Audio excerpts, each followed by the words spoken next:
बस एक हाथ मदद की ओर। सबसे पहले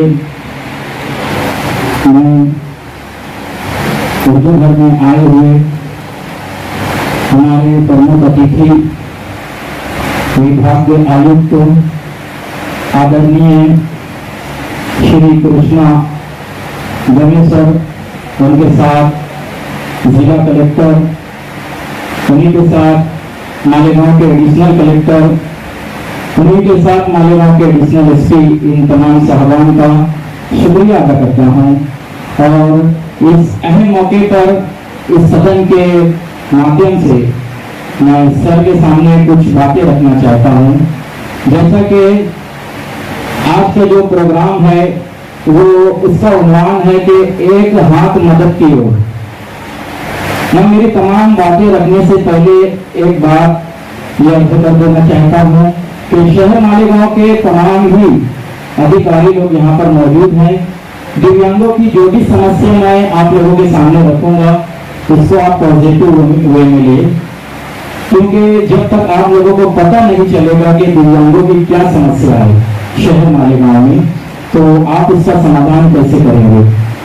सबसे पहले मैं सर को बताना चाहता हूँ कि शहर मालेगांव में कारपोरेशन से हमारा बहुत ज्यादा विषय है और मैं समझता हूँ कि मालेगांव कारपोरेशन में हमारा जो एक्ट है राइट्स ऑफ पर्सन विद डिसेबिलिटी एक्ट 2016, जिस तरह यहाँ पे उल्लंघन हो रहा है पूरे देश में कहीं नहीं हो रहा है। नागरिकों के कानून राइट्स ऑफ पर्सन विद डिसेबिलिटी एक्ट 2016 के मुताबिक कारपोरेशन की कुल आमदनी का 5% नागरिकों की फलाह बहबूद पर खर्च करना लाजिम है।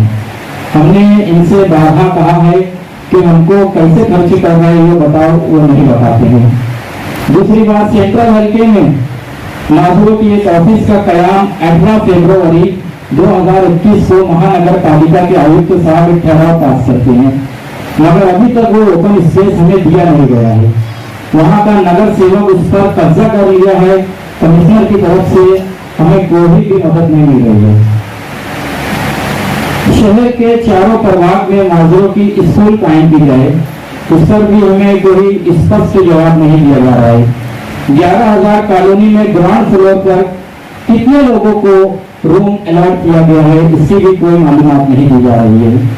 कारपोरेशन की हदूद में जो म्युनिसिपल स्कूल जारी है उसी में स्कूल शुरू करने की भी बात हमने रखी है, क्योंकि शहर मालेगांव में सिर्फ 2 स्कूल है और दोनों नदी के उस पार है। एक ब्लाइंड शाला है, एक मुकबरीर शाला है। जो सेंट्रल हल्के में दिव्यांगों की एक बहुत बड़ी तादाद यहाँ पे बसती है जो इलिटरेट हो गई है सेंट्रल हल्के में स्कूल ना होने की वजह से। एफडीओ डिपार्टमेंट के ताल्लुक से जिन नागरिकों को पीला रेशन कार्ड बना के दिया गया है, मगर जब वो दुकान पर जाते हैं तो दुकानदार बोलता है कि तुम्हारा कोटा नहीं बढ़ा है। फिर वो लोग आते हैं यहाँ पर अरीजा करते हैं, उनको बोला जाता है अगले महीने में बढ़ेगा। इस ताल्लुक से बहुत ज्यादा समस्या है। नागरिकों को अनाज कतार में लगाकर दिया जा रहा है जबकि उनको प्रेफरेंस देना चाहिए। जिन नागरिकों को पिछले साल आरसी नंबर दिया गया था उन नागरिकों की तरफ से ऐसी विनती है कि हमको पीला रेशन कार्ड बनाकर, यानी ऐसा पीला जैसा रहता है कलर का, वो वाला रेशन कार्ड दिया जाए। सबसे अहम समस्या सर जो है कि ऐसे नागरिक जिनका मेडिकल सर्टिफिकेट पहले नासिक सिविल हॉस्पिटल से बना था, अब वो लोग जब मालेगांव में यूनिक डिसेबिलिटी कार्ड के लिए अप्लाई करने जाते हैं तो उनको नासिक रेफर किया जाता है। उनको ये बोल के कि आपका डेटा हमारे पास नहीं है। तो ऐसी समस्या अभी फिलहाल नासिक में भी अवेलेबल नहीं है सर। डॉक्टर नासिक वाले मुंबई भेज रहे हैं। एक दिव्यांग के लिए इतना संभव नहीं है कि वो 6 घंटे का सफर करे। गांधी निराधार योजना के ताल्लुक से मैं आपको बताना चाहता हूँ सर कि जिनके बच्चे 25 साल के हो गए हैं उन नागरिकों की पेंशन हुकूमत बंद कर रही है। हालांकि हुकूमत महाराष्ट्र ने 25 जुलाई 2023 को एक GR जारी किया है जिसमें यह कहा गया है कि 25 साल से जायद जिनके बच्चे हो गए हैं उनकी पेंशन बंद ना की जाए। हम आपसे मुतालबा करते हैं कि संजय गांधी निराधार योजना कमेटी इससे पहले जिन लोगों की पेंशन बंद कर दी थी उन लोगों की पेंशन दोबारा शुरू की जाए। तो दूसरा मुतालबा यह है कि संजय गांधी निराधार योजना वजीफा याफ्तागान को हर साल हयात दाखिला भरना अनिवार्य होता है, मगर इस साल से उसमें एक शराइत ऐड की गई है कि उत्तम दाखिला भी दिया जाए। तो हम आपके माध्यम से नम्र विनती करते हैं कि ये उत्तम दाखिले की जो शराइत है उसको खत्म की जाए। कुछ समस्या ऐसी है सर जो कॉमन है, जो मैं बोल रहा हूँ। सबसे पहली समस्या ये है कि मालेगांव में 2 बस स्टैंड है, मगर दोनों बस स्टैंड पर दिव्यांगों के लिए किसी भी किस्म की स्पेशल फैसिलिटी उपलब्ध नहीं है और ना ही वहाँ पे व्हीलचेयर उपलब्ध है। मालेगांव की तमाम बैंकों में माजूरों के लिए कोई भी सहूलत उपलब्ध नहीं है। जब उनका पेंशन का पैसा आता है तो उनको लाइन में खड़े होकर पेंशन लेना पड़ता है। हालांकि होना ये चाहिए कि हमको प्रेफरेंस दिया जाए। कलेक्टर ऑफिस, प्रांत ऑफिस, सिविल अस्पताल और स्कूलों में रैंप और व्हील चेयर की जो फैसिलिटी है ये उपलब्ध कराई जाए। शहर के चारों प्रभाग में माजूरों के लिए यानी दिव्यांगों के लिए स्पेशल कम्युनिटी सेंटर का कयाम किया जाए। शहर मालेगांव के किसी भी स्कूल में ये सबसे अहम विशेष है।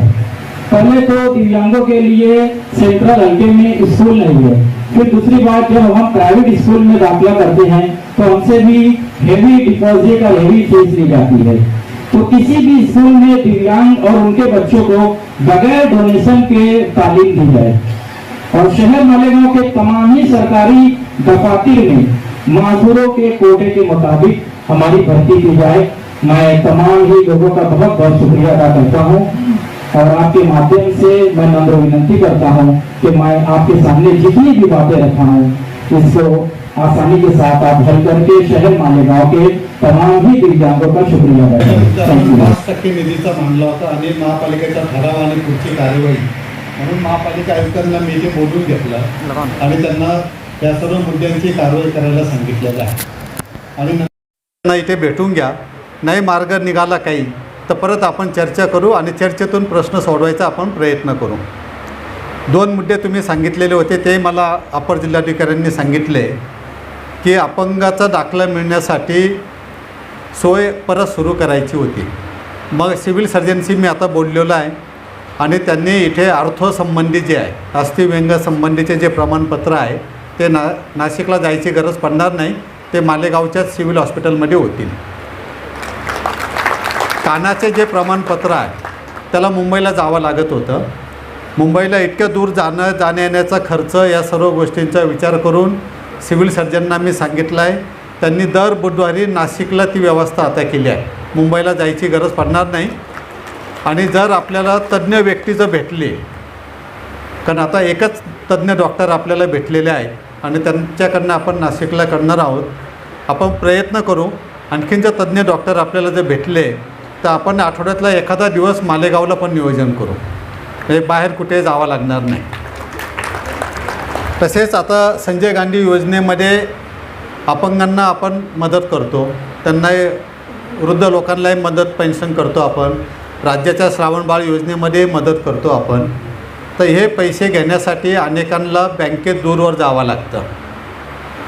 तर जळगाव जिल्ह्यामध्ये मी काल होतो, तिथल्या जिल्हाधिकाऱ्यांनी पोस्टाशी टायअप केला आहे आणि पोस्टाचे जे बँक करस्पॉन्डंट आहे ते जे वृद्ध अपंग लोक जे आहेत त्यांना प्रवास करून जे बँकेत पैसे काढायला जावं लागतं, तर त्यांना बँकेत जायची गरज नाही। त्यांना बँक करस्पॉन्डंट घरी येईल आणि घरी त्यांना पैसे काढून देईल। त्यांना फक्त आधार ऑथेंटिकेशन मशीनवरती करावं लागेल आणि घरीच पैसे द्यायची व्यवस्था जळगावमध्ये सुरू केली आहे। आता आम्ही इथल्या जिल्हाधिकाऱ्यांना आणि इथल्या अधिकाऱ्यांना मी विनंती करणार आहे, मालेगावपासून आपण ती सुरुवात करू आणि इथले अंध अपंग आणि वृद्ध लोक जे आहेत त्यांना त्यांच्या घरीच ही पेन्शन कशी देता येईल याचं नियोजन पुढच्या काळात आपण करू आणि लोकांना ती पण आपण एक सुविधा उपलब्ध करून देऊ। आज या ठिकाणी महसूल विभागाचे अधिकारी आणि कर्मचाऱ्यांना मला विशेष धन्यवाद द्यायचे आहे। आपण जे बघितलं की उभारी कार्यक्रमामध्ये जे शिलाई मशीन दिले, विद्यार्थ्यांना जे शाळेच्या बॅग दिल्या, त्या मुलांची शिक्षणाची जी व्यवस्था केली, हा कुठलाही शासकीय पैसा नाही। इथले अधिकारी आणि कर्मचारी जे आहेत यांनी सामाजिक बांधिलकीची जाणीव ठेवून स्वतःच्या पगारातून त्यांनी वर्गणी करून हे समाजाला आपलं काहीतरी देणं लागतं, त्यातून त्यांनी केलेलं आहे आणि म्हणून ते अभिनंदनाला पात्र आहे. या महसूल सप्ताहाच्या निमित्ताने जे विविध कार्यक्रम आपण घेतो आहे, त्यामध्ये एक महत्त्वाचा कार्यक्रम आपण इथे बघितला असेल. काही महिला आल्या आणि त्यांच्याबरोबर त्यांचे पती पण होते. तर त्यांचा जो 7/12 होता जमिनीचा, त्याच्यावरती फक्त पतीचं नाव होतं इतक्या दिवस. आम्ही लक्ष्मी योजनेमध्ये पत्नीचंही लावून दिलं आणि तो 7/12 देताना पत्नीच्या चेहऱ्यावरती फार सुख मला दिसत होतं. बरोबर आहे की नाही? आणि म्हणून जेवढे पुरुष आहे त्या पुरुषांना माझी विनंती आहे की तुमचं अर्ज पटकन तसे तलाठ्याकडे द्या. तुमच्या पत्नीच्या चेहऱ्यावरती असं सुख आम्हाला पाहू द्या. हां. आणि जिल्हाधिकारी तर मला म्हटले आपण एक मोहीमच घेऊन टाकू की प्रत्येक गावामध्ये जेवढे पुरुष खातेदार आहेत त्यांच्याबरोबर त्यांच्या पत्नीचं नाव लावू. ती जमीन वाचेल. बरोबर आहे ना?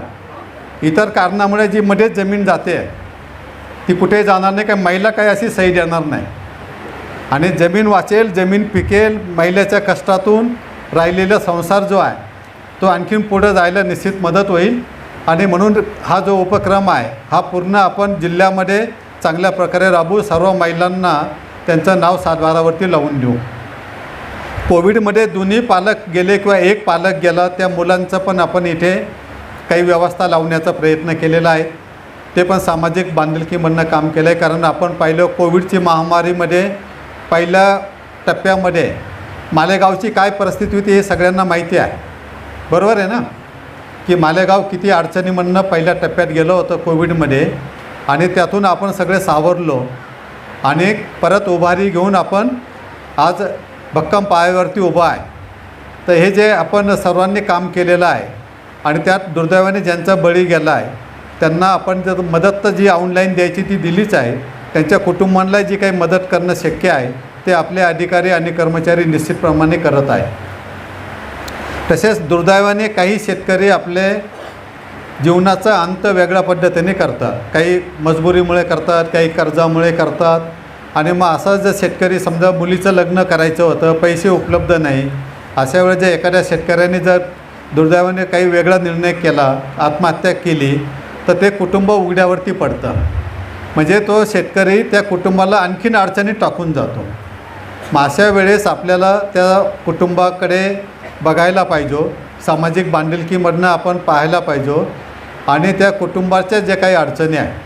मग मुलीचं लग्नाचं असेल तर त्याला आपण त्या मुलीचं लग्न सामूहिक विवाहामध्ये आपण बसून दिलं पाहिजे. शिक्षणाची व्यवस्था असेल तर राईट टू एज्युकेशन ॲक्ट महापालिका आयुक्त इथे आहेत, त्यांना अधिकारी शाळेत ॲडमिशन द्यायचा तो त्यांनी दिला पाहिजे. आणि बाकी महसूल आणि इतर विभागाचे जे अधिकारी कर्मचारी आहेत, ग्रामविकास विभागाचे जे कर्मचारी आहेत, यांनी त्या कुटुंबाला ज्या ज्या शासकीय योजनेचा लाभ देता येणं शक्य आहे ते सर्व लाभ देऊन त्या कुटुंबाला आपण उभारी दिली पाहिजे आणि त्यांना परत मुख्य प्रवाहात आणण्याचं आपण काम करणं आवश्यक आहे. आणि त्यासाठी पण ह्या जिल्ह्यामध्ये आणि तालुक्यात चांगलं काम होतं आहे.